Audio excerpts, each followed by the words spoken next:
Bienvenue sur DMG TV, les histoires mystiques. Tu es nouveau sur la chaîne, n'oublie pas de t'abonner, de laisser un commentaire, de liker et de partager. Tu vas raconter une histoire. Il y a un numéro à l'écran sur le plus 237 655 81 90 17. Envoie ton histoire et on va jouer sur YouTube, Facebook et TikTok. On poste plusieurs histoires tous les jours sur YouTube. La chaîne c'est DMG TV. On a aussi une deuxième chaîne YouTube. On poste tous les 14 heures. La chaîne c'est DMG TV, histoire mystique exclusive. On a une chaîne Facebook DMG TV et TikTok DMG TV. D'ailleurs, les directs c'est sur TikTok les mercredis et vendredis à 20h00 heure du Cameroun. Donc, je t'invite à t'abonner sur toutes nos plateformes pour ne pas manquer les vidéos qu'on poste avec des histoires mystiques. Voilà. Donc, on va écouter aujourd'hui des histoires mystiques. S'il vous plaît, laissez un like. Ce qu'on fait, c'est pour sensibiliser. Et donc, première histoire. Salut DMG, c'est Sagesse de Paul, le guerrier de Dieu. Je tiens à vous raconter l'histoire mystique que j'ai intitulée Vision sur les blocages financiers. Cette histoire se déroule dans les régions de l'Adamawa, du sud et de l'est Cameroun. Au fait, cette année 2024, j'ai eu à perdre mes grands-parents. Il était question que j'aille au deuil, voir aux funérailles dans l'Adamawa et ensuite à l'est Cameroun. Bon, le plus récent, c'était à l'est Cameroun. Avant de partir à l'est Cameroun, comme j'ai dit tantôt, dans le village en question où on devait inhumer mon grand-père, j'avais tout de bon.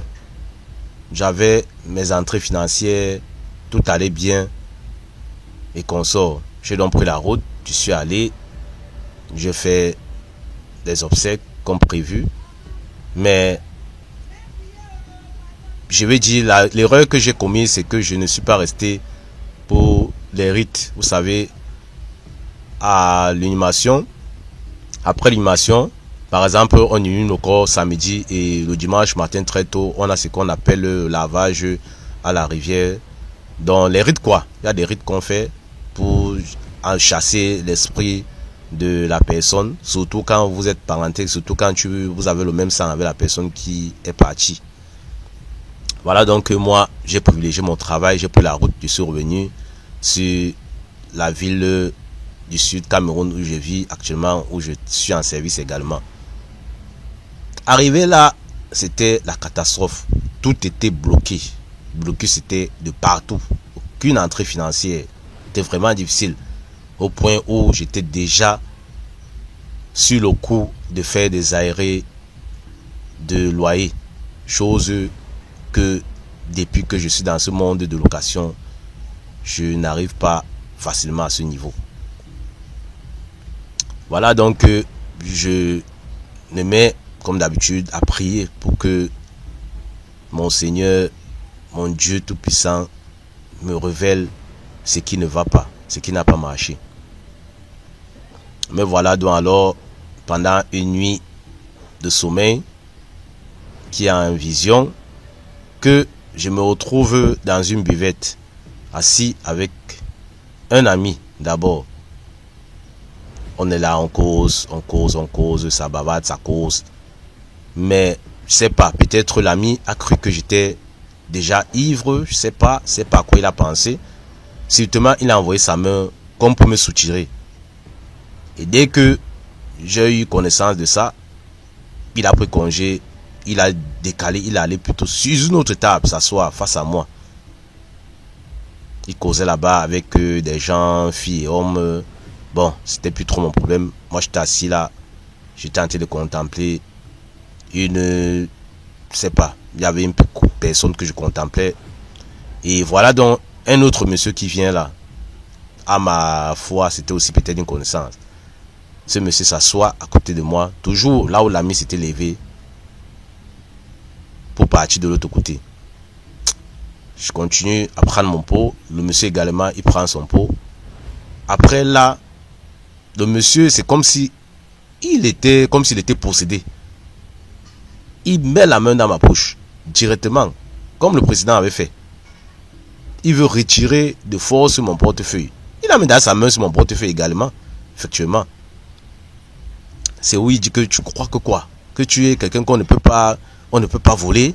les problèmes commencent. J'ai dit, le monsieur dit que moi, je te vole ça. Et je veux voir, tu ne peux rien me faire. Le monsieur commence, nous sommes dans altercation. C'est ainsi qu'on commence les tiraillements. Le tiraillement dit que, mais ça, c'est quelle histoire? Quelqu'un est assis, si ma chose tranquille, je prends mon pot et voilà que les problèmes commencent. Problèmes qui n'ont ni tête ni queue, tout simplement parce que tu me fais comprendre que je me prends pour qui, je crois que je peux pas me faire voler, et si de suite, et que tu vas prendre cet argent par force, tu vas prendre mon portefeuille par force. C'est quelle histoire ça? C'est où directement, pendant que j'étais en train en altercation avec le monsieur en question, qui était aussi vraiment fort, hein, parce que je sentais comment le monsieur était vraiment assis physiquement. C'est où le rêve se coupe d'or en question. Je me réveille et je me mets à prier et je médite. Je comprends simplement que il y a des amis avec qui je marche qui essaient de me voler mon étoile financière. C'est ce que j'ai compris. Là, on n'a pas besoin d'aller voir un spirituel ou je sais pas, ou qui que ce soit.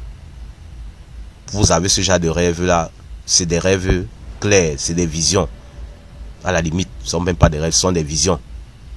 Donc vous avez la révélation de ce qui se trame ou ce qui est en train de se passer ou ce que vous êtes en train de vivre dans le monde obscur dont vous ignorez. J'ai simplement compris qu'il faut que je redouble d'ardeur dans la prière, que je fasse attention avec qui je marche. Aussi, je me suis assis, la même période là, j'ai expliqué ce rêve là à un ami. Il m'a fait comprendre que tout va du fait que j'ai zappé les rites, que en réalité on ne blague pas avec les rites. Donc avant que la religion ne vienne dans notre cher continent Afrique, on avait tous une tradition. Et eux-mêmes, nos frères de l'autre côté qui sont venus avec la religion, qui est une très bonne chose, avec les religions qui sont d'ailleurs des très bonnes choses, eux-mêmes ont leur culture, ils ont leurs traditions, qui n'ont jamais abandonné. Quand on vous dise, ils n'ont jamais abandonné. Ceux qui ont les traditions, peut-être des traditions qui ne vont pas dans le sens où il y a trop de rites, c'est pour eux là-bas, c'est leur manière de faire. Mais il y a beaucoup de pays, je sais pas, comment on veut dire, des continents, des pays, des villages de l'extérieur, de l'autre côté, d'occidentaux, patati patata, qui ont des traditions peut-être encore même un peu plus accentuées que les nôtres, franchement. Et ils ont aussi la Bible. Donc, moi, je suis souvent surpris sur le fait que certaines personnes vont se lever un bon matin, il abandonne carrément sa tradition en se fiant uniquement, pardon, si je peux le dire ainsi, en se fiant uniquement à la religion qu'il a adoptée. Donc, gardons nos traditions. Nos traditions vont depuis la nuit des temps, mais faisons attention aussi à certaines choses qui se passent dans les traditions. C'est pas parce qu'on a dit la tradition, il faut garder la tradition, qu'on va vous dire il faut peut-être sacrifier un enfant, il faut égorger quelqu'un. Pardon, excusez-moi pour les thèmes forts d'MG. Il faut peut-être faire tel sacrifice et on s'assied à ça parce que on a entendu si DMG qu'on doit garder la tradition. Non, il y a certaines choses qu'on peut contester, il y a certaines choses qu'on peut refuser de faire, mais néanmoins il y a le nécessaire à faire. Comme par exemple, il n'y a rien de mal à me dire que bon, tu as perdu ton grand-père, le lendemain du jour des obsèques, il faut aller te laver à la rivière nu, il faut faire ceci, il faut faire cela. Je ne vois pas ce qu'il y a de mal à ça. Il faut te faire telle chose sur ton corps avec tel feu, tel herbe. Je ne vois pas ce qu'il y a de mal à ça, franchement, je ne vois pas. Donc, j'exhorte la famille d'MG à ne pas être confus, tradition, religion, et à toujours prier pour avoir les révélations, les visions de tout ce qui nous dérange, de tous les problèmes dont on rencontre et dont on ne comprend vraiment pas. J'ai prié Dieu, j'ai eu la vision de ce qui n'allait pas financièrement Et je continue à prier pour me méfier à l'avenir, à ne plus commettre les erreurs qui vont toujours m'entraîner dans des difficultés de vie. C'était l'histoire que je tenais à partager avec la grande famille DMG. C'était Sagesse de Paul, le guerrier de Dieu, depuis la ville de Kribi au Cameroun. À vous de liker, de commenter, de partager, surtout de vous abonner à la chaîne DMG TV. Parce qu'avec DMG TV, l'esprit de l'être humain reste en éveil pour les deux mondes parasites, c'est-à-dire le monde visible et invisible. Je vous remercie de m'avoir écouté et à très bientôt pour d'autres histoires mystiques.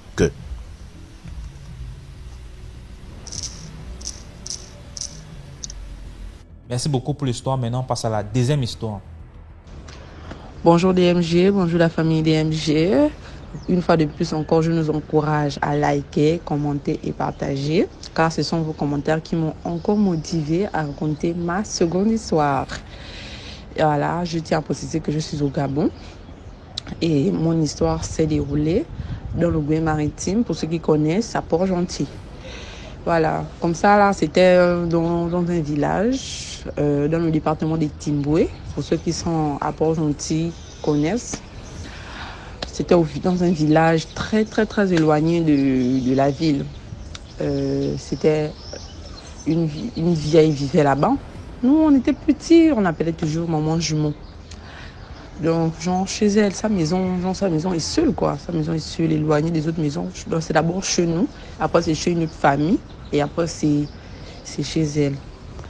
Comme vous savez, dans les villages, là, souvent, il y a ce genre famille par famille, quoi. Là, ici, c'est la maison de telle famille, ou le terrain de telle famille, devant là-bas, telle famille et tout. Donc, c'est comme ça que nous, on est chez nous là-bas. Parce que même les forêts, genre, pour ceux qui font l'agriculture, je peux pas aller cultiver dans n'importe quelle forêt parce que c'est chaque famille a sa forêt. Donc, c'est comme ça là que cette dernière, elle avait sa forêt, nous aussi notre forêt. Il y avait un papa là aussi, un monsieur, je crois qu'il faisait la chasse, hein, le monsieur là. Bon, pas la chasse en tant que chasseur, c'était un monsieur du village. Donc, quand tu veux manger, par exemple, la viande de brousse, voilà, tu pars en forêt, tu pars faire ta petite chasse, tu tues ta petite viande pour toi et ta famille et tout. C'est comme ça que un jour, il décide d'aller en forêt pour aller faire la chasse. Et c'est comme ça qu'il voit un animal noir, un gros animal noir. Et il attire dessus. Bon, pour lui, c'est un animal sauvage. Il tire sur l'animal. Quand il tire, quand il tire comme ça, là, le deuxième tir, il comprend aïe. Et quand il comprend aïe, au lieu de genre peut-être l'animal qui va courir genre pour s'enfuir avec le coup machin, non, il écoute la voix d'un humain. Il part comme ça là, regardez. C'est la maman là. Il demande, mais qu'est-ce que tu fais ici là? Moi je viens d'animal la machine. Ils sont partis au village voir les chefs. Il a tiré sur une maman. C'était allé jusqu'à la gendarmerie. Mais il a dit que mais non, moi je n'ai pas tiré sur la maman, je tirais sur un animal. Donc elle s'est transformée en animal pour manger les plantations d'autres villageois. Voilà, donc c'était un peu ça mon histoire, ma seconde histoire. J'espère que j'aurai encore des commentaires positifs. Bisous, à la prochaine histoire. Merci beaucoup pour l'histoire. Maintenant, on passe à la troisième histoire. Commentez, likez, partagez. Alors, bonjour, bonsoir à toute la grande famille DMG. Mes salutations reviennent en premier à DMG lui-même. Je lui dis merci pour cette activité-là, cette action qu'il fait. Merci aussi aux narrateurs, à tous ceux qui ont la force de venir là, expliquer leurs problèmes, expliquer les histoires, expliquer les choses qui leur sont arrivées, afin de prévenir ou afin de sensibiliser certains qui n'y sont pas encore arrivés. On espère qu'ils n'auront pas y arriver. Parce que voilà, vous êtes avertis. Et vous connaissez déjà la chanson, hein?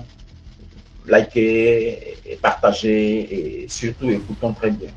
Parce que c'est pas aussi facile que ça, mais quand même, on fait un effort pour être là devant le petit écran ou disons devant le téléphone pour pouvoir faire ces messages préenregistrés. J'aimerais vraiment être présent quand j'ai fait ce live, mais malheureusement, le temps ne me permet pas, et puis pas qu'il ne me permet pas, parce que c'est en soirée, quand j'arrive, soit je suis fatigué, je suis encore à l'hôtel, et j'arrive jamais à tombé sur une occasion de live, en direct, pour pouvoir aussi participer. Mais Dieu voulant, ça arrivera un jour. Bien. Aujourd'hui, mon histoire n'est pas trop longue, disons comme ça, parce qu'il y a un appellement que je suis obligé d'acheter pour que tout un chacun puisse comprendre. Vous savez, quand quelqu'un vient et il rencontre l'histoire qu'il a vécue ou qu'il a entendue, ça nous fait rappeler des anciennes histoires qui nous sont arrivées, des choses, des phénomènes qui nous sont arrivés il y a de cela bien longtemps. Et là, on se dit, ah oui, tiens, il y a un truc de ce genre-là qui m'est arrivé. Vous voyez? Alors, toi, je suis sûr et certain, je mettrai ma main au feu, que nombreuses sont les histoires qu'on raconte ici, que certaines personnes ont une similaire d'histoire. Alors, qu'attends-tu? Viens là et raconte ton histoire. Tu pourrais sauver une vie. Tu pourrais alarmer quelqu'un. Tu pourrais prévenir quelqu'un du danger. C'est tout simplement ça. Alors, n'attendons pas. N'ayons pas honte. N'ayons pas peur. Écoute, va sur WhatsApp, fais ton enregistrement vocal et balance à DMG. Il te dira merci, tu peux raconter autant que tu peux. Et c'est tout. Et ensuite, ça te fait encore plaisir de réécouter ton histoire toi-même, de voir que certaines personnes ont entendu. Je suis tombé sur une histoire où il y a une personne qui a dit j'ai écouté l'histoire de Léonidas. C'est moi, Léonidas, j'étais tellement content. Elle dit ah, voilà, ça veut dire que pas seulement que moi, mais certaines personnes ont écouté. Donc viens et partage ce que tu as vécu. C'est pas compliqué. Partage ce que tu as vécu, ça fera du bien à une personne. Ou même à ta soeur, à ton frère, à ton enfant qui se trouve juste à côté de toi là. L'histoire aujourd'hui que j'ai à relater, elle se passe dans ma ville natale, en Côte d'Ivoire, moi, pour les Manois qui sont en ligne. Je vous salue, les 18 montagnes.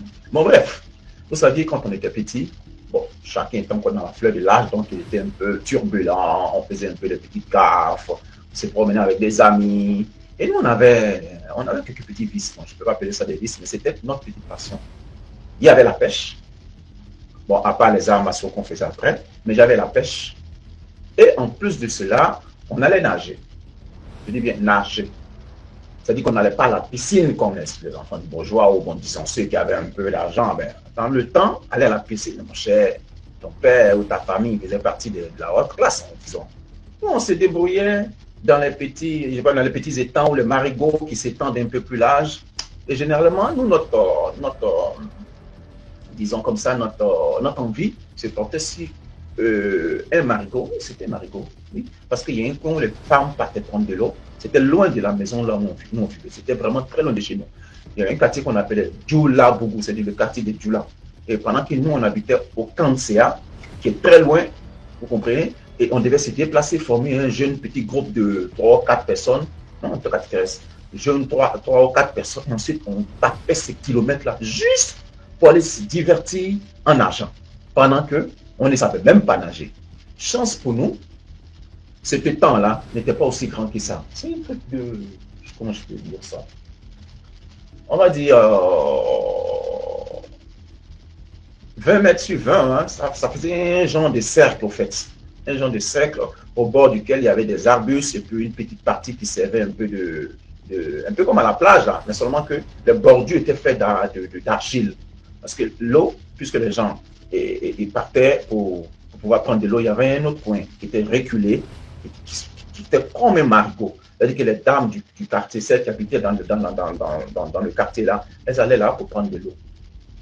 L'eau était vraiment claire. Ensuite, cette eau-là, ce petit marigot-là, au fait, quand il ruisselait, il sortait de son nid, il a formé un autre grand nid. Je ne sais pas si vous comprenez un peu, j'essaie de vous faire vivre l'action. En fait, le petit marigot, qu'est-ce qu'il fait? Il ruisselle, et après, à la sortie de la broussaille, qu'est-ce qu'il fait? Il crée un autre nid qui est vraiment de 20 mètres à 20 mètres. Donc, ça ressemble à un étang.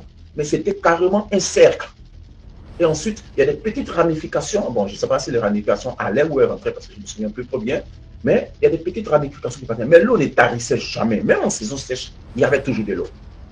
Et dans le quartier de Djoula Bougou, c'est dans cet étang-là, ce petit marigot-là, que les femmes allaient, bon, les jeunes filles, les femmes, les mamans, et il y a des femmes qu'on appelle des fanicos.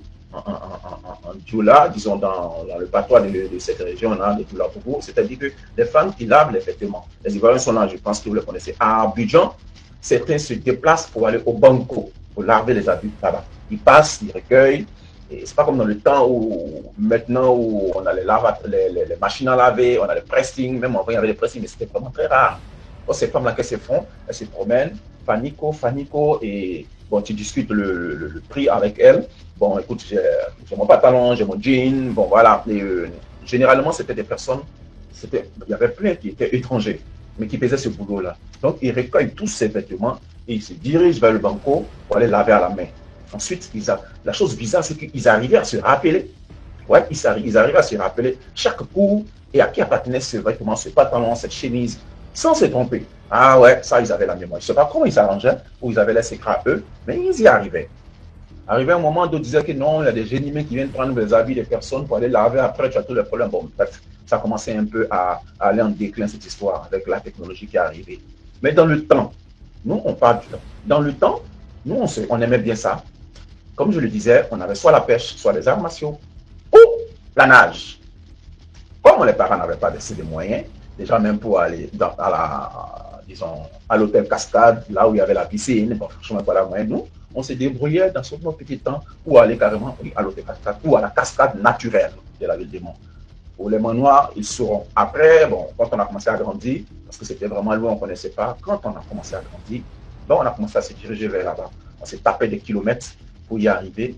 Et ça, c'est une autre histoire encore que je vais vous raconter. Là où il y a le pont des lianes qui a été fait par les génies et autres. Je vais vous raconter ça plus tard. Mais pour le moment, concentrons-nous sur ce temps qu'on appelait Baba. Ça, c'était le nom de l'État, Baba. DMG, excuse-moi, je donne le nom, mais c'est des trucs qui sont passés depuis longtemps. Je ne sais même pas si ça existe encore, parce que franchement dit, c'était un truc que nous on avait surnommé comme ça, Baba. Je ne sais pas ce que ça voulait dire en son temps, mais on appelait ça Baba.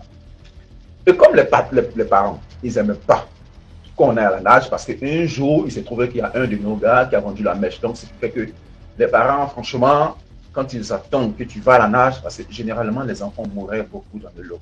Et si vous, les Manois, ils savent, il y a c'est un fleuve où c'est, je ne sais même pas, l'eau qui passait qu'on appelait le Caux.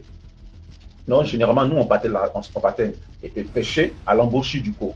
Vous voyez, et pour nager, on allait à Baba. Voilà.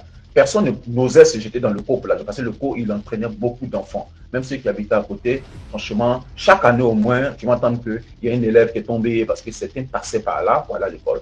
Il y a un élève qui est tombé, le col en emmené, on a trouvé son col. Donc les parents avaient vraiment peur que les enfants s'adonnent à ce type de natation-là. Et nous-mêmes qui allons, dans les temps là, qui étaient en pomme de cercle, vraiment quand on revenait, on était obligé de faire certaines choses pour ne pas que les parents ou les grands frères qui étaient là et sachent qu'on allait à la nage. Alors, comment on faisait? Quand on finissait de nager et qu'on rentrait le soir, parce qu'on pouvait aller le matin, hein, ce qui fait que les parents nous cherchent, on ne nous trouve pas à midi, parce que c'est loin. D'abord, pour y aller, tu dois te taper au moins 2 heures de route. Quand tu arrives, tu finis de te baigner, tu es tout fatigué, tu dois encore revenir. Alors, on n'est pas qu'on sache qu'on vient de là, parce que quand tu reviens de là-bas, tu as les yeux qui sont tout rouges, il y a de l'eau qui est entrée dans tes yeux, et tu as la peau qui sèche. Du coup, tu deviens tout blanc. On sent que tu allais te laver, tu allais te baigner. Voilà. Et alors, quand nous rentrait, les grands frères, comme eux, on dirait qu'ils avaient déjà ce secret, puisque, vous savez, les enfants, on ne fait que suivre le parcours qu'ont fait les autres grands frères. Donc, eux, ils savaient ça. Et qu'est-ce qu'ils faisaient? Quand tu arrives pour nous vérifier, ils nous mettent en ligne. Pour vérifier si on allait se baigner, qu'est-ce qu'ils font? Eh bien, ils prenaient notre avant-bras, de leurs deux mains, bien sûr, la gauche, la droite, et ils le sauraient comme s'ils se sauraient le vêtement. Quand tu laves les vêtements en main, tu as vu comment ils sortent. Ils les sauraient. Et une fois qu'ils finissent de sourire, ils te laissent et ils regardent. Une fois qu'ils voient que tu as la peau toute blanche, là, la bastonnade, tu ne vas pas t'en sortir. D'abord, le grand frère commence à te bastonner, et ensuite, tu passes maintenant à la mer ou saute. Surtout à la mer. Moi, mon cas, c'était à la mer. C'est la maman, parce que je n'étais pas avec le d'abord, le grand frère bastonne d'abord, après la maman, maintenant, vient mettre poil là-dessus.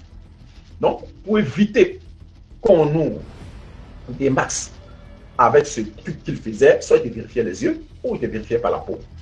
Alors, qu'est-ce qu'on faisait? Pour les yeux, bon, on avait trouvé une excuse. Mais pour la peau, franchement, ça ne manquait pas. Parce que les yeux, au moins, quand on marchait avant d'arriver à la maison, c'est 2 heures de route qu'on faisait, l'œil pouvait retrouver sa blancheur. Vous comprenez? Parce qu'on faisait tout pour ne pas arriver aussi trop tard à la maison ou disons, on tournait un peu, on allait voir les amis, on allait ici. Quand tu arrives à la maison, tes yeux se retrouvent sa blancheur. Mais pour la peau, franchement, elle reste blanche. On ne sait pas pourquoi, mais elle reste blanche. Je ne sais pas si c'est passé. Il y avait assez de kaolais dans cette eau-là. Que quand tu finis, parce que même le bord, en bordure, quand tu essaies de sortir de l'eau, c'est-à-dire avant de rejoindre la côte, tu dois essayer d'échelonner, si je peux dire ça comme ça, et t'appuyer comme si tu montais à un mur, et puis sauter de l'eau pour arriver pour arriver au bord, ou tenir les herbes, les petites herbes qui sont là, et puis essayer de t'agripper au maximum que tu peux et tu sors. Tu comprends?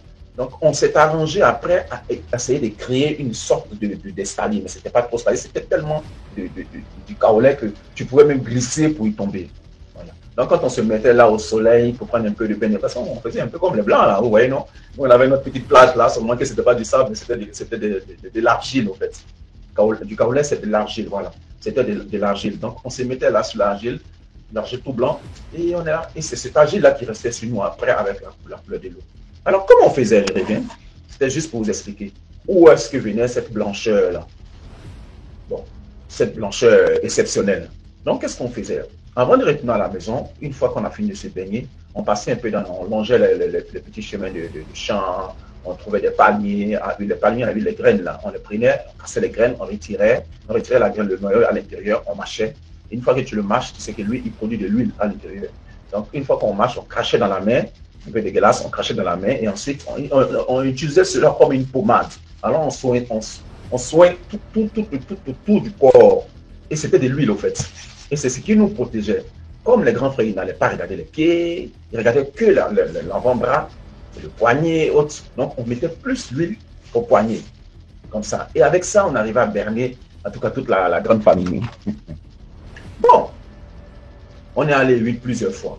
Une fois, parce que quand on allait, il faut dire que nous aussi, bon, on était un peu animés dans la fleur de l'âge, de cet esprit de perversité là, parce que les jeunes femmes, les filles, quand elles allaient là-bas pour laver les vêtements, arrivaient à la fin, elles aimaient se baigner. Donc nous, on partait parce qu'il y avait les filles avec elles. C'était un cercle, mais il y a un autre point où les filles étaient là. Les jeunes femmes étaient là et les jeunes garçons sont là. Il faut dire que ce truc-là, et c'était un peu comme une piscine, hein, c'était un peu comme en pente. Nous autres qui ne savions pas nager, on restait tout juste en bordure pour ne pas risquer d'aller passer. Plus tu avances vers le marigot, plus tu sens que le truc descend dans un creux. À telle enseigne que ce sont tes orteils qui arrivent. L'eau t'arrive jusqu'au niveau du menton. Je suis en train de parler dans la fleur de l'âge, on avait peut-être, je crois, 10 ans, 11 ans et tout de ce genre-là. Donc, du coup, on avait peur, moi personnellement parlant, je ne savais pas nager. J'aimais essayer de jouer avec l'eau là et faire comme si je nageais au fait. Mais en dessous de l'eau, j'arrivais quand même avec le souffle de commencer. C'est-à-dire quand je plonge là, quand je rentre là comme un sous-marin, je pouvais sortir de l'autre côté sans souci. Mais au-dessus de l'eau, comme la natation réelle, je n'arrivais pas. Du coup, moi, ma passion, c'était toujours en bas de l'eau. C'est ce que je faisais. Donc, je me jouais les poissons, j'allais. Une fois, j'ai commencé à nager. Et comme je vous disais, on partait un peu plus tôt, juste pour pouvoir avoir ce plaisir charnel là, de croiser plusieurs mondes là-bas, parce qu'elle venait, elle avait les avions de 9h jusqu'à 10h, 11h. Midi par là, elle rentrait. Toute cette femme-là rentrait. Donc, nous, on partait plus tôt. Vers les 7h, on est déjà parti. Dès qu'on a le déjeuner, par la mère, par le chose, par les parents, pouf, on partait. Comme un travail, on faisait ça surtout en vacances, quand nous sommes en vacances. Et comme on ne partait pas en colonie de vacances et autres, eh bien, on faisait la natation, on partait, disons, et s'est baigné. Du coup, vers 8h, 9h, on est déjà là. Et après, ça nous faisait plaisir d'échanger avec les jeunes filles, avec les gens qui sont là, les grands, on prenait des connaissances, tout ça. Et on apprenait comme ça aussi à nager. Mais moi, personnellement parlant, bon, je n'ai jamais su nager. Mon ami, mon frère d'âme, j'ai toujours dit mon frère d'âme, un jour je ferai une histoire aussi sur lui. Et lui, par contre, il y arrivait un peu. Donc, arrivé un moment, on s'est dit, quoi, bon, écoutez, on va revenir encore plus tôt. Comme ça, quand les femmes sont en train de laver, parce qu'il y a de l'eau, tout ça. Après, quand elles se baignent, elles sautent, elles crient, ah, Johnny Caillé, c'est dit, qui a vu? Bon, un peu de trucs bizarres. Et nous, ça nous plaisait de crier, oh, des trucs bizarres comme ça. Donc, c'était l'ambiance, c'était vraiment bien. Franchement, il y avait du monde, surtout les samedis. Bon, un peu comme je ne sais pas quoi, une plage, un truc de ce genre. Mais non, on se dit quoi? Bon, les gars, il faut qu'on était au nombre de 5, il faut qu'on y arrive un peu plus tôt. Comme ça, on va participer aussi, on va aider les jeunes filles, on va sortir ici, on va faire ça. Je vous dis 10 ans, 11 ans. Bon, c'est comme ça on y arrive. Ce jour-là, c'était un samedi. Mais bizarrement, ce samedi, Il n'y avait carrément personne. Et ce n'était pas que on est arrivé aussi tôt. Non, il était déjà 9 heures. Parce que je vous ai dit précédemment qu'il fallait 2 heures. On ne pouvait pas se lever à 6 heures. Les parents demandaient, mais vous allez où? Du coup, on allait vers les 8, 7h30, 8h, quand maman va au travail. Bon, les grands-parents ne sont même pas encore réveillés. Dès que le déjeuner est sur la table, paf, nous on partait. Donc on arrive à 9 heures. Et à 9 heures, un samedi, il n'y a carrément personne. Bon, on se regarde tous les 5, on dit, mais attends, merde, comment ça se fait qu'il n'y a personne à la plage aujourd'hui? Bon, ils sont à la plage, à Baba aujourd'hui. Bon, peut-être qu'ils viendront après. Bon, tout qu'on fait, nous, on aura disons, les temps pour nous seuls. On se déshabille là, on se mouille un peu, parce que l'eau est tellement glacée, on se mouille un peu, puis après, pouf, on commence à jouer, à sauter, on envoie même des balles.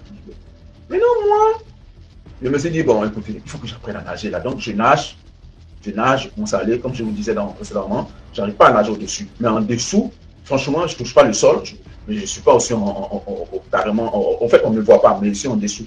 Je comprends. Donc, je nage comme un poisson, comme une grenouille, je nage, je ne me rends pas compte que je suis en train de m'aventurer dans le lieu pour le grand. Je nage. Et puis, je me dis, mais attends, pourquoi je n'arrive pas à toucher le mur? J'essaie de sortir la tête. Mon pied ne touche pas le sol. Je me sens être enfoncé. Alors qu'est-ce que j'ai fait? J'ai panique.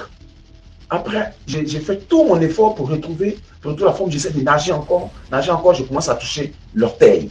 Je commence à toucher le sol. Je dis, mais je dirais autour de moi, il n'y a personne. Tous mes gars sont sur la rive, de l'autre côté. Et j'entends mon nom. Les gars qui crient, Léonidas, sors. Aïe, il y a quoi? Sors. Derrière toi. Et derrière moi, en fait, vous savez, quand vous sortez de l'eau, d'abord, je me suis senti enfoncé dans l'eau, attiré dans l'eau.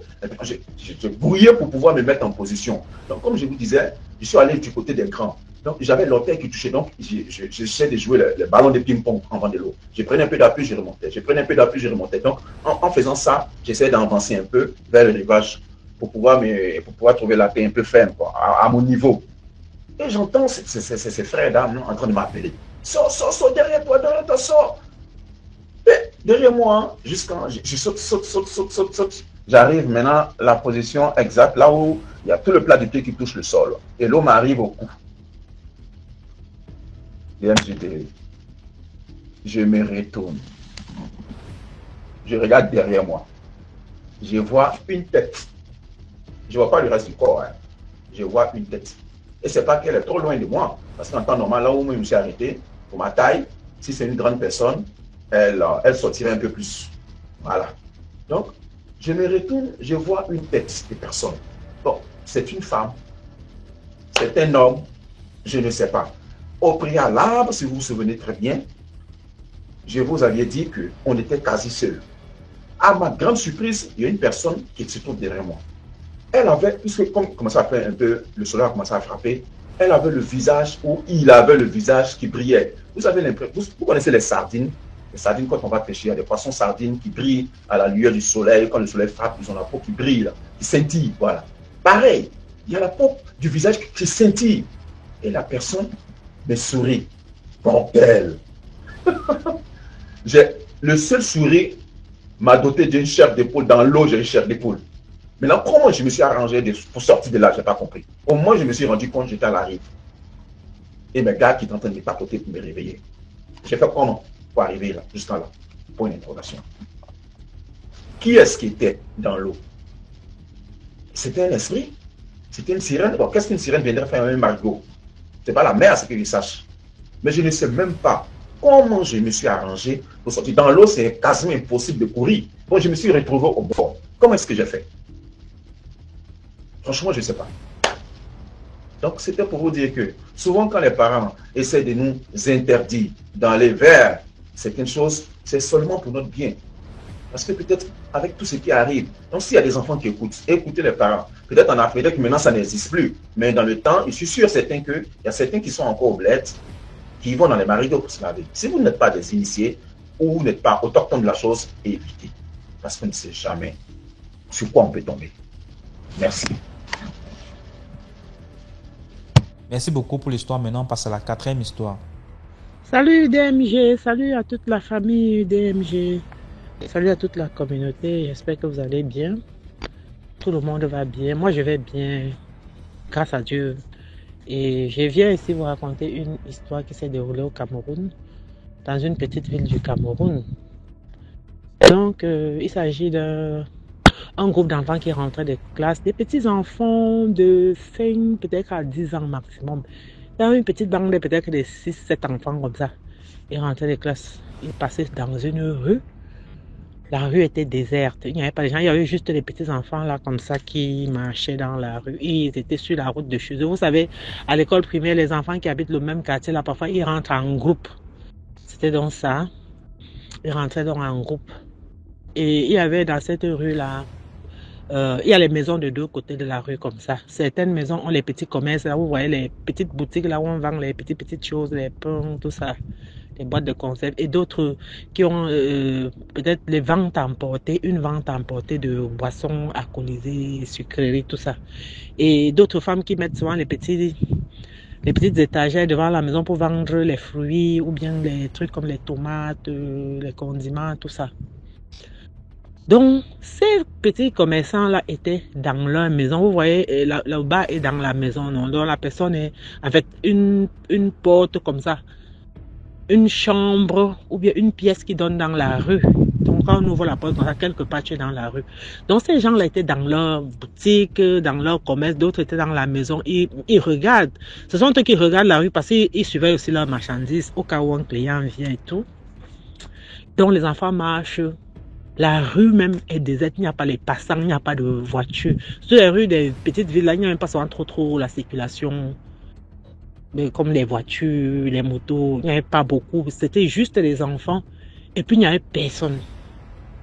Ouais, donc, monsieur qui est le monsieur était dans sa boutique comme ça. Il voit bien les enfants qui passent. Comme ils passent, ils font les bavardages, ils jouent, ils avancent, ils marchent en parlant, en jouant. Voici une femme qui les traverse. Une vieille femme qui les traverse. Elle est du côté opposé de la route. Après, elle traverse, elle va du côté des enfants. L'un des enfants qui était donc juste proche d'elle comme ça, elle souffle un truc sur l'enfant là. Une poudre, quelque chose. Parce que le monsieur qui est dans la boutique là, il observe. Il voit, elle souffle. Un truc comme ça. L'enfant lui ne sait même pas. Ils sont là, vous voyez, les petits enfants, ils sont naïfs, ils connaissent quoi. Et ils passent leur chemin, ils rentrent à la maison, donc la mère là, une vieille femme se dirige vers eux. Elle sort ça, on ne sait pas, dans son sac d'eau. En tout cas, ce que le monsieur a vu, c'est qu'elle a soufflé quelque chose comme une poudre sur l'enfant là. Et ça s'est versé comme ça au niveau des reins, c'est descendu. Elle a soufflé, elle s'est un peu baissée comme ça, elle a soufflé. Le petit gars là devait avoir peut-être 6 ans. Elle a soufflé comme ça, ça s'est versé sur l'enfant. Dès que ça s'est versé comme ça, l'enfant là est tombé. Directement, il est tombé. Et quand elle est tombée, et ses amis, les petits autres enfants sont étonnés. Hey! Le petit là qui pleure, j'ai mal aux jambes, j'ai mal aux jambes, il pleure. Et la femme qui a souffert, elle se met à partir. Elle marche vite. Le monsieur sort de sa boutique. Il court, il rattrape la femme là. Il dit que j'ai vu. Qu'est-ce que tu as fait? Elle dit que non, j'ai fait quoi? Je n'ai rien fait. Il a attrapé, il s'est mis à crier. Tout le quartier est sorti. Maintenant, voici l'attroupement. Il explique ce qui s'est passé. On attrape la femme. Et vous savez, dans les petites villes, les nouvelles vont vite. Finalement, les parents de l'enfant sont au courant de ce qui se passe. On a amené la femme là au commissariat. On a expliqué aux policiers ce qui s'est passé. Le monsieur l'a expliqué. Tout le quartier était... Mais les gens voulaient la zigouiller. Mais bon, les forces de l'ordre ont dit non, on ne peut pas et tout. On l'a amené au commissariat. Le père de l'enfant est venu. Le père de l'enfant était... Comme les Gabonais disaient souvent là, non, un corps habillé. Donc le type là a sorti l'arme. Il était un gendarme. Il dit qu'il va tuer la femme là. On l'a arrêté. Il dit qu'il va tuer l'enfant. Que quoi? Mon enfant est sorti de la maison bien. Et puis l'enfant ne faisait que pleurer. Il ne pouvait plus marcher. On le portait seulement. Quand on a tellement tapé la femme là, on l'a tellement tapé. Les policiers ont dit qu'on va te taper jusqu'à ce que tu vas mourir si tu ne dis pas. Si tu ne fais pas quelque chose, comment? Tu fais quelque chose, il y a un témoin qui a vu et puis toi tu discutes. Quand elle a vu que c'était trop, elle n'en pouvait plus, elle dit seulement que oui c'est vrai, excusez-moi, j'ai fait ça. On dit ça, tu as fait ça pourquoi? Elle dit que c'est comme ça qu'elle fait souvent. Elle marche, elle voit malchanceux, elle verse. Eh Seigneur. On dit que maintenant, il faut alors que tu sois l'enfant. Elle dit qu'elle ne peut plus rien faire. C'est un peu comme une orange que tu as épluchée. Si tu as épluché l'orange, tu ne peux plus remettre ça. Ou bien tu as épluché le macabo. Tu ne peux plus, ça ne peut plus être l'original comme avant. On peut essayer de coller un peu les peaux. On peut prendre, on essaie de coller, ça fait un à peu près, mais il y a toujours les failles. Ça qu'elle a dit. Elle ne peut plus arranger, mais elle peut faire quelque chose. On dirait que tu as fait quelque chose, tu peux faire quoi?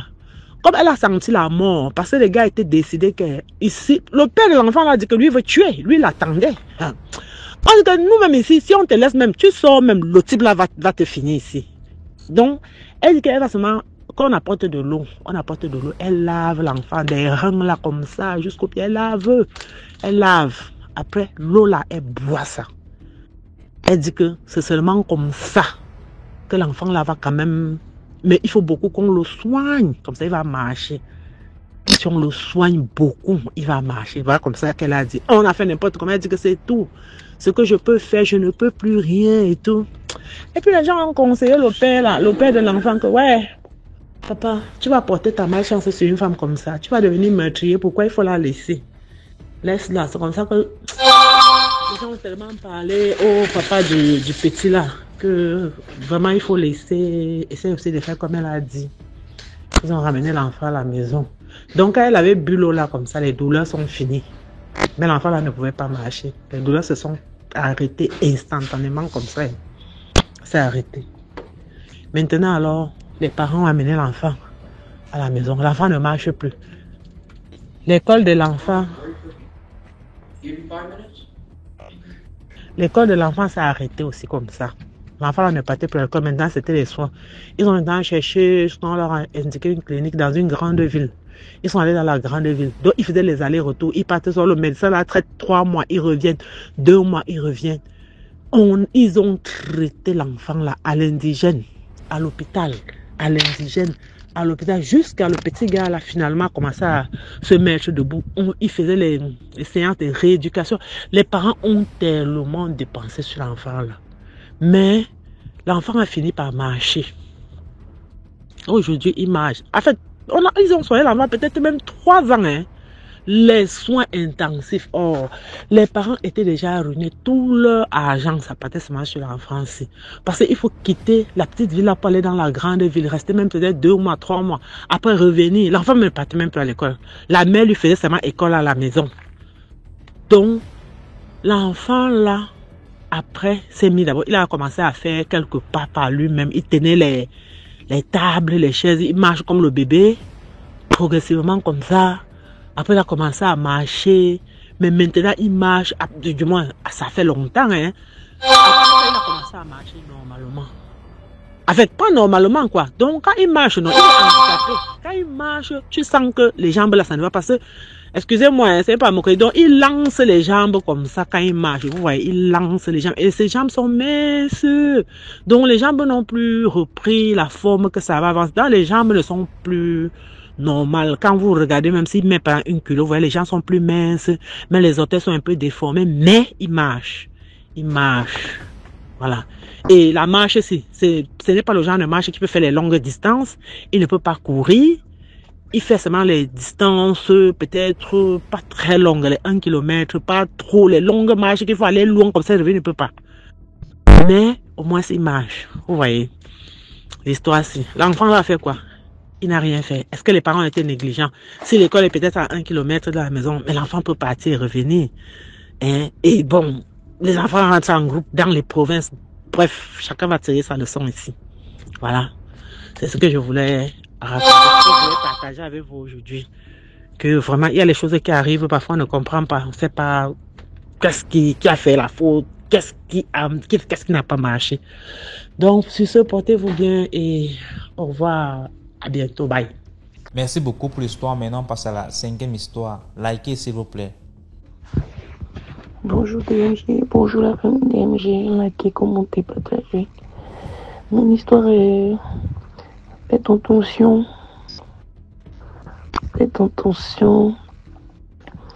à la facilité et puis faites attention aussi à cette certaines personnes. Faites très attention, ça veut dire prier même, en gros.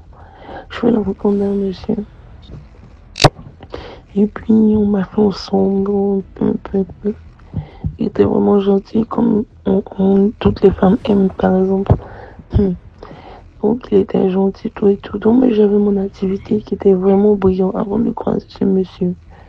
Il y avait la main de Dieu dans mon activité, puisque moi, je n'ai jamais fréquenté de marabout ni de féticheur. Donc, mais la grâce de Dieu, lui-même, il attirait les clients, puisque je priais aussi beaucoup. Donc, même mon activité était florissante. J'étais tellement heureuse dans mon activité.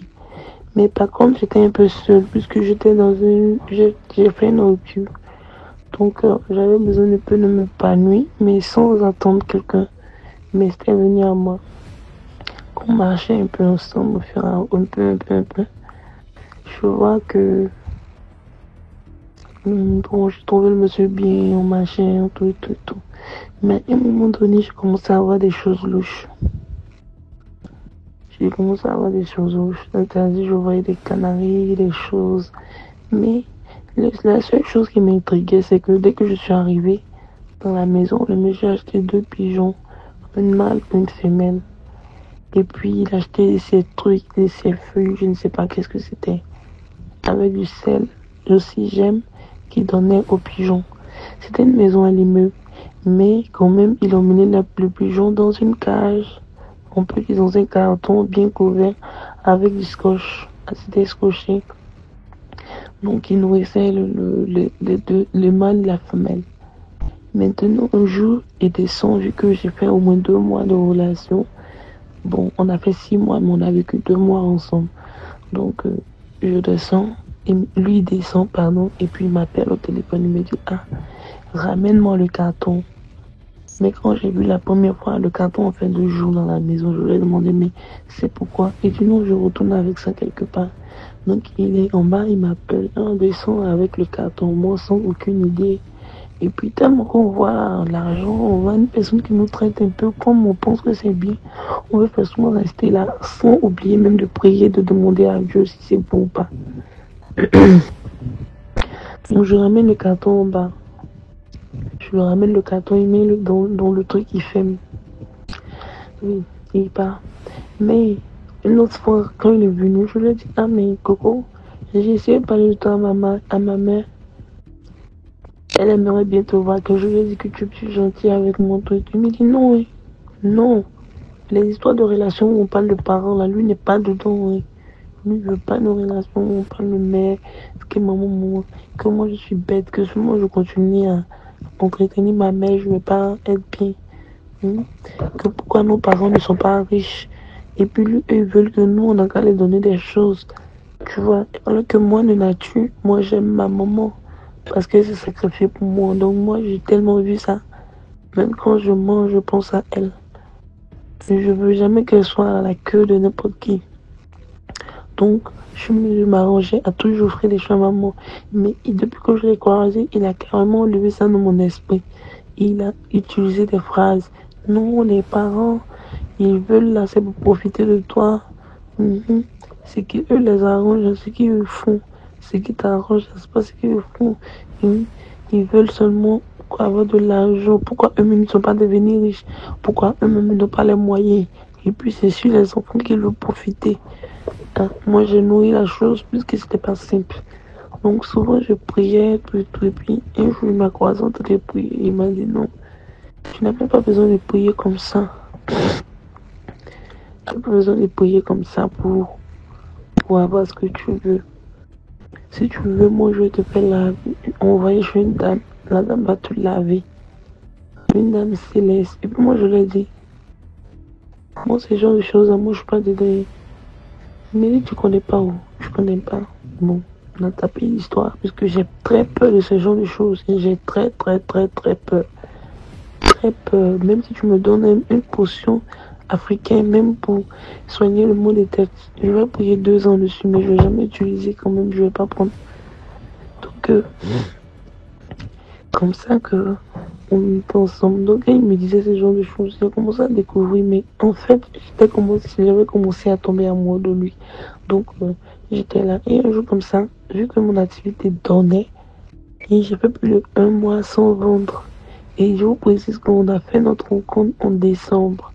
En décembre, je pense que le 15 décembre, parce que le décembre, comme ça, les gens, en Afrique, les gens n'aiment pas draguer les femmes parce qu'ils se disent qu'il y a les charges, il y a tellement de choses à payer, donc ils ne draguent pas les femmes. Mais moi, j'ai été draguée en décembre. Donc, bon, je me suis dit, ah, j'ai une grâce, c'est ce que je t'ai dit. Donc, peu. Désolée si mon histoire est longue, je ne sais pas expliquer les histoires. Voilà, merci pour la compréhension. Donc, comme ça, qu'il a commencé à me dire, ah non, que ton activité, c'est comment? Je dis, ah, c'est comme ça. Je dis, ah, mais moi, je dois retourner aller vendre, parce que moi, je ne peux pas rester comme ça sans vendre. Et puis, si tu vends, même si tu ne vends pas, tu veux combien? Je dis, ah non, c'est pas histoire de combien, mais moi, ça ne m'arrange pas de rester à la maison comme ça. Et comme ça, il me demande combien tu veux que je remplisse un peu tes affaires. Je lui ai dit, si que tu me donnes, et puis il m'a donné de l'argent. Il m'a donné une grande somme.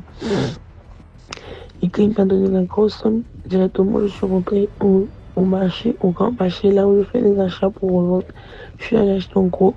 Quand je suis allée acheter les trucs en gros, et je vous dis, même avec les miettes, j'arrive à acheter les choses essentielles, nécessaires, qui rentrent dans la demande de mes clients. Mais avec une grosse somme, je n'ai même pas pu avoir des choses nécessaires, c'est-à-dire des choses que j'ai achetées, des choses tellement inutiles qui rentrent pas. Je ne sais pas, c'est ça ce faux argent, ça n'achète rien du tout. Je suis revenue, moi-même j'étais découragée, tout et tout. Et puis, j'étais là.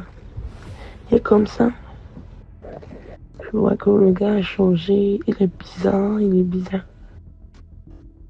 Il me dit non, lui me dit, ah non, j'ai remarqué que quand tu es ici là, ton énergie diminue, il faut rentrer chez toi, sinon ça te rend comme tu es malade. Bon, moi j'étais un peu amoureuse, donc du coup je comprenais pas l'histoire d'énergie, tout et tout.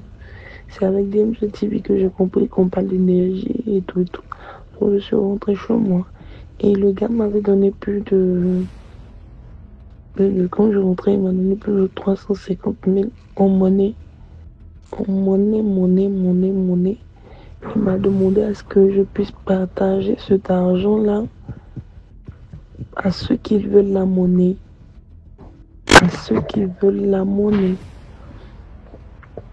Ils ont vu que je suis une commerçante. Il y a mes voisins qui viennent me demander, ah, non, pas une monnaie de 10 000. Je te dis, si tu veux 20 000, viens prendre. Si tu veux 50 000, viens prendre. Donc c'était comme ça. Et puis je repartais. Quand je dois aller le voir, je partais le remettre son argent. Bon, moi je pensais que c'était un signe de confiance envers moi. Mais c'était aussi un travail qui manifestait aussi. Donc c'était comme ça. Et puis, depuis lors, mon activité est très banale. Il n'y a aucune grâce, rien ne marche. Moi je place mes activités, je ne sais même pas qu'est-ce que je vends. Je ne sais même pas. Ça veut dire que depuis que je l'ai croisé, ma vie a sombré. Et en plus, la veille, il est venu connecter sur moi. Le lendemain, j'ai été volée. Le lendemain, ils ont cassé ma porte, mon portail en fer. Ils m'ont volé beaucoup de choses. La télévision, j'avais des portails que je cachais, des tablettes de ma fille et tout. Et moi-même, ma tablette, une grande tablette Samsung. J'ai été volée, l'argent que j'ai cotisé de 1000 francs jusqu'à... j'ai lutté pour avoir cette somme. Ils m'ont volé aussi l'argent. Donc j'ai perdu. J'explique au gars, il commence à me s'éloigner de moi. Depuis que je commence à perdre des choses, il s'éloigne beaucoup de moi. Bon, j'avais pas compris.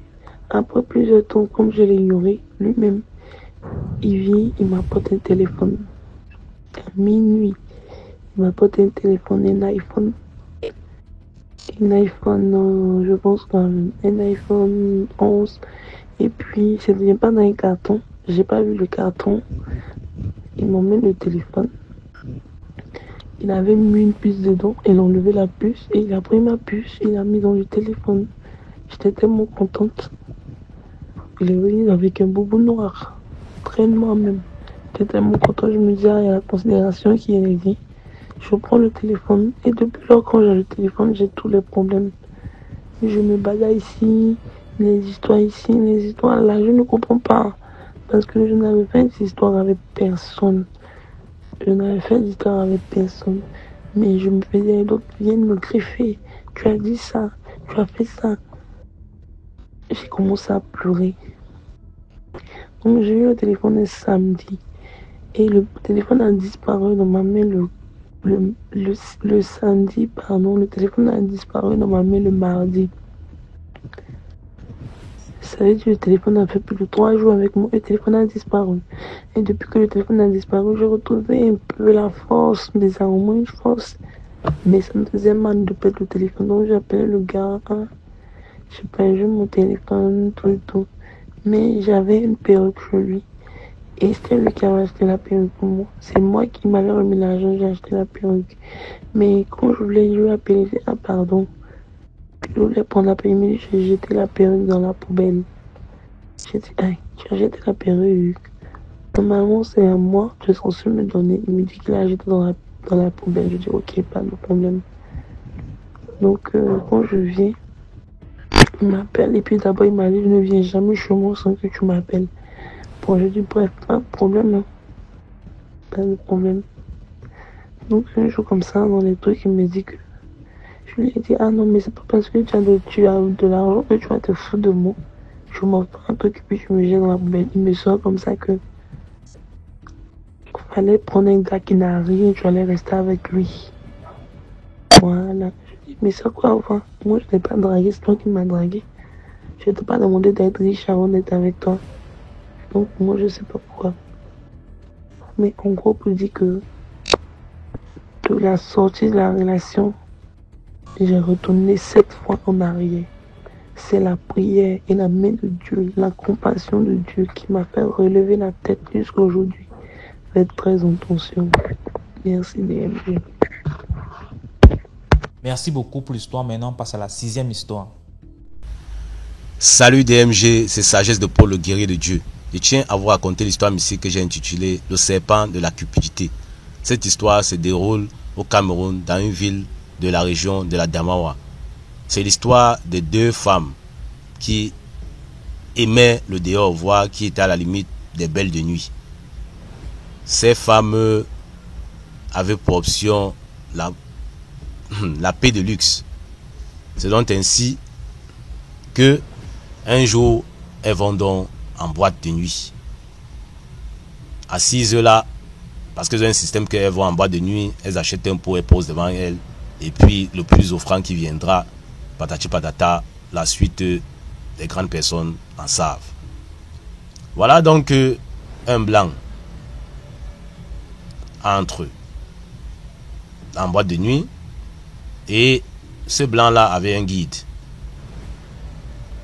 Le blanc donc se met au milieu de la salle et avant d'aller s'asseoir, où il voulait aller s'asseoir, il s'intéresse au passage à une des 2 filles qui étaient assises.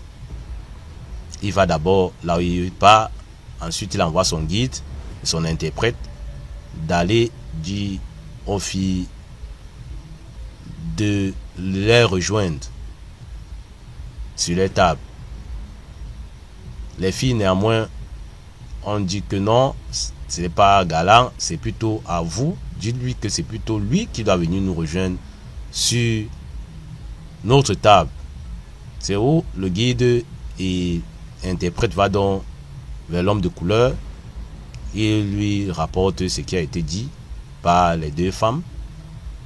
Donc galant aussi, bon, il vient, il s'assoit et il se met à consommer tous ensemble.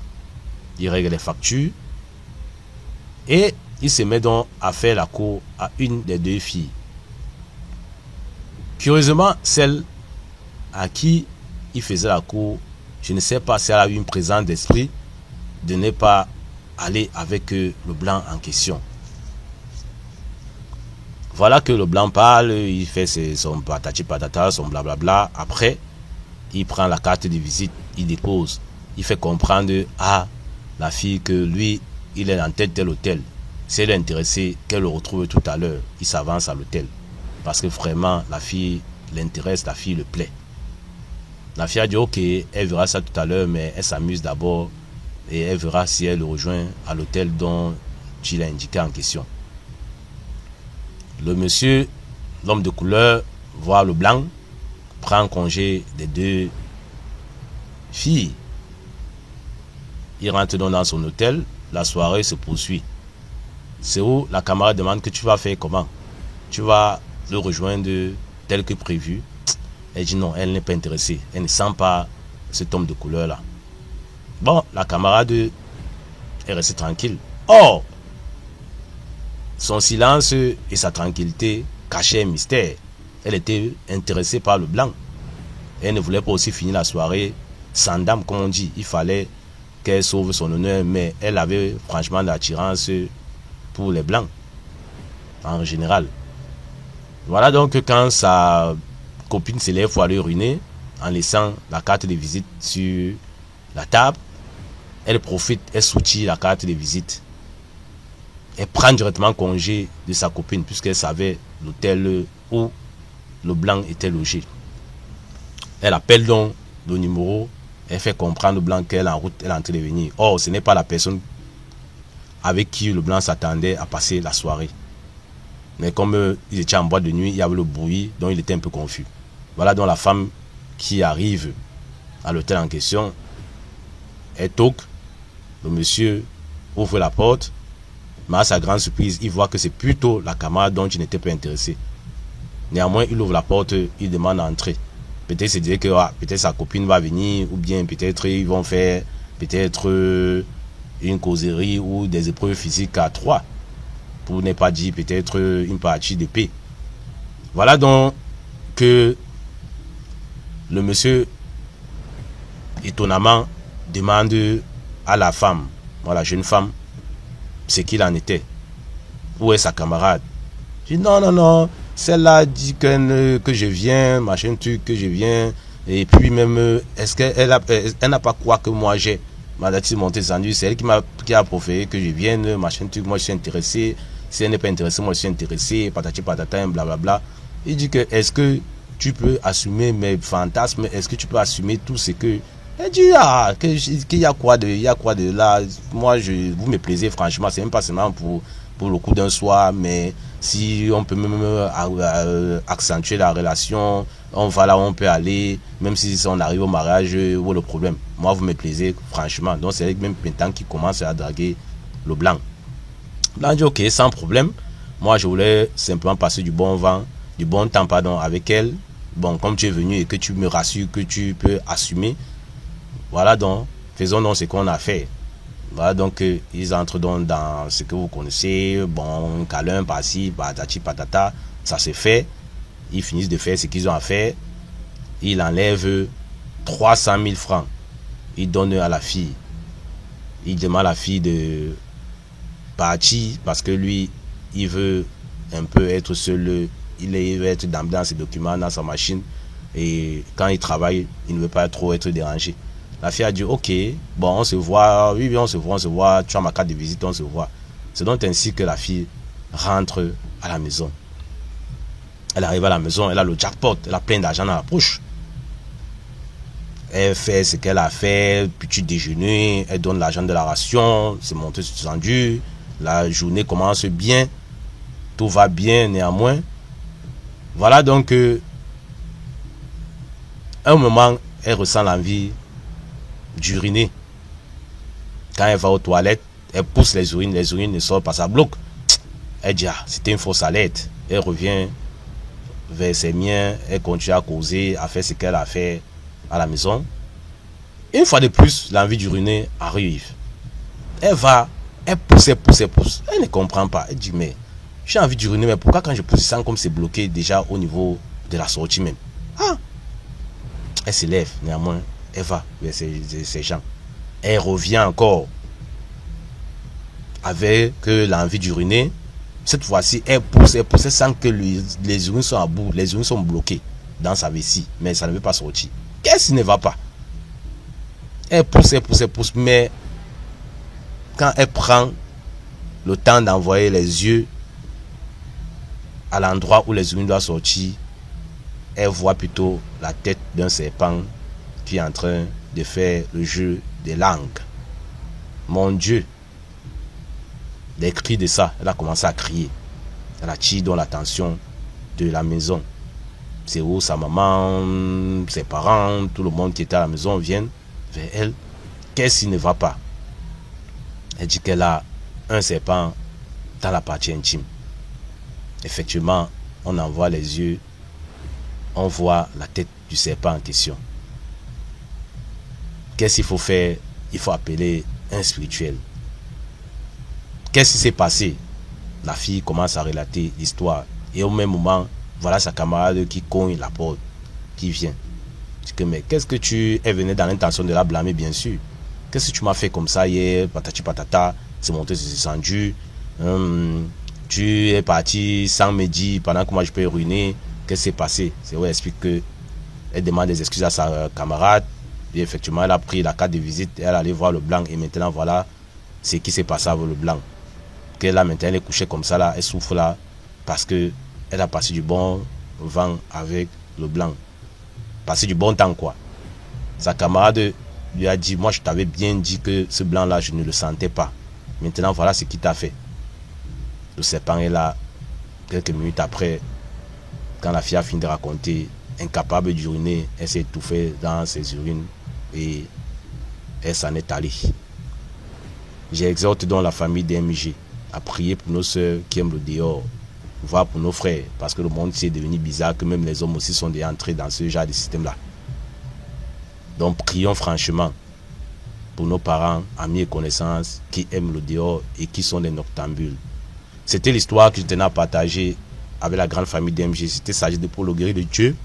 Depuis la ville de Kribio, Cameroun, à vous de liker, de commenter, de partager, surtout de vous abonner à la chaîne DMG TV. Parce qu'avec DMG TV, l'esprit de l'être humain reste en éveil pour les deux mondes parallèles, c'est-à-dire le monde visible et invisible. Je vous remercie de m'avoir écouté. À très bientôt pour d'autres histoires mystiques. Voilà, c'est tout pour aujourd'hui. J'espère que vous avez aimé la vidéo d'aujourd'hui. Commentez, likez, partagez. Si Tom Chenezo a raconté, envoie ton histoire numéro à l'écran.